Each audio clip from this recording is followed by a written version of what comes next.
Ucrânia diz que está perto de conquistar cidade capturada de Kherson e Rússia reforça tropas. Alguns habitantes no leste da Ucrânia recusam partir.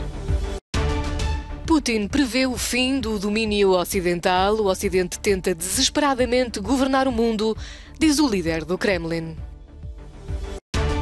Taxas de juros sobem na zona euro. O BCE aumenta a taxa de juros em 75 pontos base para 2%.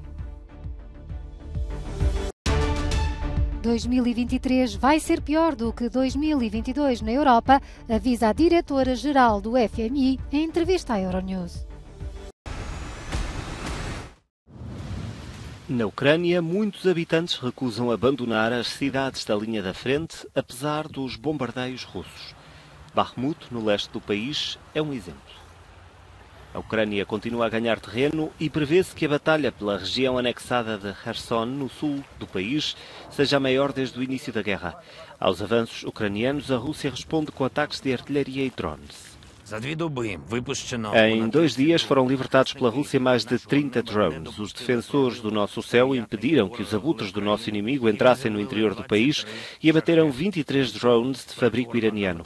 Além disso, um míssil aéreo guiado KH-59, 2 helicópteros de ataque KA-52 e um avião de ataque russo Su-25 foram transformados em sucata. No total, durante este período, a Rússia somou 4.500 ataques com mísseis e mais de 8.000 raids aéreos. Mas estamos a lutar. Vamos abater mais aparelhos. Ainda assim, os ataques com drones afetaram gravemente o abastecimento de eletricidade na Ucrânia em plena contagem decrescente para o inverno. Kiev continua a pedir a ajuda dos aliados, mas também consegue equipamentos através da arrecadação de fundos. Este sistema de desminagem é muito útil à medida que o exército avança no território anteriormente ocupado pelos russos. Vladimir Putin acredita que o domínio do Ocidente está a chegar ao fim. Com a guerra da Ucrânia sempre em eco, o líder do Kremlin traçou a sua visão do mundo numa conferência de analistas políticos internacionais, onde se discutiu o papel da Rússia no mundo. Agora que o período histórico de domínio completo do Ocidente nos assuntos mundiais está a chegar ao fim, o mundo unipolar está a tornar-se uma coisa do passado. Encontramos-nos num ponto de viragem histórico. À frente está provavelmente a década mais perigosa e imprevisível e ao mesmo tempo importante desde o fim da Segunda Guerra Mundial. Vladimir Putin acusou o Ocidente de jogar sujo e que está a tentar desesperadamente governar o mundo. Vemos a destruição de gasodutos pan-europeus e isso é absolutamente horrendo. Mesmo assim, estamos a assistir a estes tristes acontecimentos. O poder sobre o mundo é exatamente o que este chamado Ocidente tem apostado no seu jogo. Mas este jogo é certamente perigoso, sangrento e, diria eu, sujo.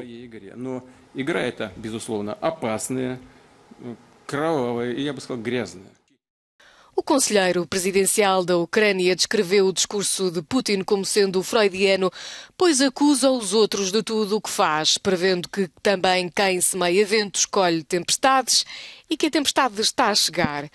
Os Estados Unidos, por seu lado, colocam a ameaça russa em perspectiva, comparando-a com o desafio que a China representa. A Estratégia Nacional de Defesa descreve a Rússia claramente como uma ameaça aguda. A palavra aguda foi escolhida com muito cuidado. Ao contrário da China, a Rússia não pode desafiar os Estados Unidos sistematicamente no longo prazo. Lloyd Austin declarou ainda que a resposta da comunidade internacional seria significativa em caso de ataque nuclear. Na Ucrânia continua a circular a informação de que funcionários russos admitem que crianças estão a ser retiradas de zonas de batalha para a adoção na Rússia. Na última atualização sobre o conflito, o Instituto para o Estudo da Guerra, com sede nos Estados Unidos, diz que a confirmação veio dos meios de comunicação russos.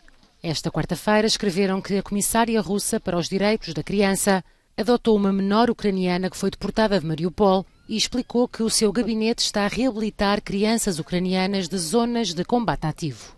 Para o Instituto para o Estudo da Guerra, estas alegadas adoções serão provavelmente uma violação da Convenção da ONU sobre a Prevenção e Punição do Crime de Genocídio.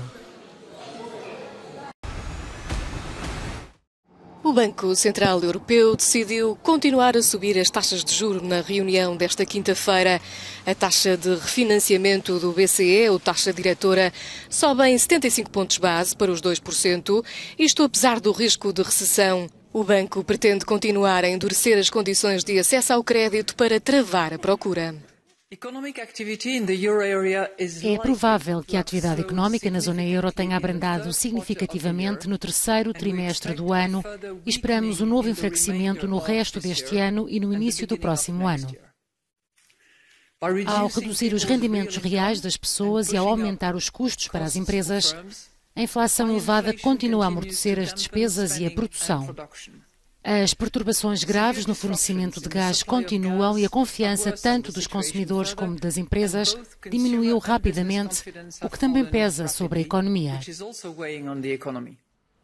A prioridade é não deixar a inflação enraizar-se, disse Christine Lagarde, numa altura em que os consumidores se deparam com o aumento dos preços. É um custo adicional bastante considerável para alguns, sem qualquer dúvida. E temos de ter em mente que as economias europeias já estão a abrandar significativamente e há previsões de recessão para os próximos meses e possivelmente para 2023. Mas é interessante quando se observa o que está a acontecer neste momento. A confiança dos consumidores está a diminuir. As informações mais recentes sugerem que tanto a confiança dos consumidores como a das empresas está a diminuir. Por isso, acrescentar uma taxa de juros não ajuda. O BCE já tinha decidido 2 subidas das taxas de juros desde o início do verão, pondo fim a uma década de política monetária expansionista. Em julho começou com um aumento de 50 pontos base e em setembro acelerou para uma subida de 75 pontos base. A recessão vai atingir a União Europeia, avisa a diretora-geral do Fundo Monetário Internacional. Em entrevista à Euronews, Kristalina Georgieva disse que a invasão russa da Ucrânia é o principal motivo e que a Europa é frágil ao nível energético.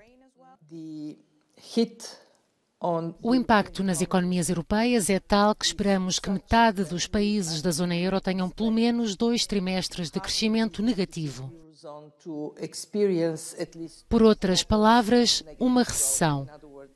Só para dar uma ideia de quão significativo será o impacto na Europa, as nossas projeções pré-pandémicas e as nossas projeções atuais diferem em €500 bilhão. Ou seja, a perda económica para a população europeia é bastante dramática. Georgieva explicou que a situação poderá piorar consideravelmente, apesar dos eventuais esforços dos decisores políticos para apoiarem as famílias e as empresas. 2023 será mais duro do que 2022. O próximo inverno na Europa poderá ser ainda mais rigoroso do que este inverno. Porquê?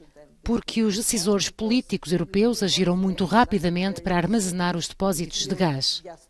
Mas se as condições atuais se mantiverem, com o corte da Rússia no fornecimento à Europa, como é que se poderá fazer o armazenamento do gás no próximo ano?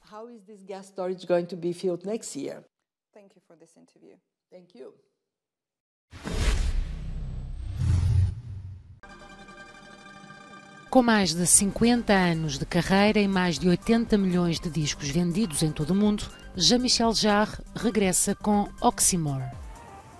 O 22º álbum de estúdio do músico, compositor e produtor francês fecha um ciclo que começou em 1976 com Oxygène, o trabalho que o lançou para a fama.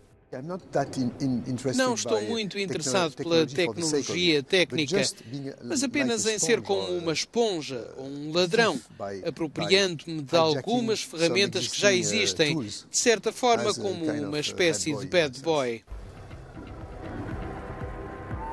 Lançado na semana passada, Oxymore é um álbum eletrónico gravado em som imersivo de 360 graus, acompanhado por uma experiência de realidade virtual.